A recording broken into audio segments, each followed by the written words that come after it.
আওয়ামী লীগকে কি ভুলে গেছেন আপনারা কি একবারে? হ্যাঁ, হাসিনাকে ভুলে গেছেন? বলা যায় না, ভারতে গিয়ে দিল্লিতে গিয়ে ওইটা থেকে আবার হরতাল ঘোষণা করেছে এবং কালকে কিছু গাড়ি ঘোড়াও পড়েছে না, কিছু পোলাপান আছে তাদের দিয়ে গাড়ি ঘোড়াও পড়েছে।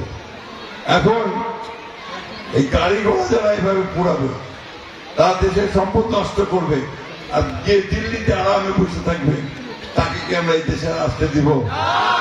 সাহস করে আসো, এই দেশের সামনে জনগণের সামনে আসে রাজনীতি করো।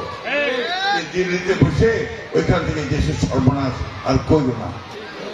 আমি আবারও আমাদের নেত্রী হাসিনার, আমাদের সেই সাবেক প্রধানমন্ত্রী হাসিনাকে আহ্বান জানাতে চাই, এত সাহস থাকলে, জনগণের প্রতি ভালোবাসা থাকলে পালিয়ে আসেন না, আসেন না দেশে। আমরা তো জেল খাচ্ছি, আপনিও জেল খাটেন কিছুদিন।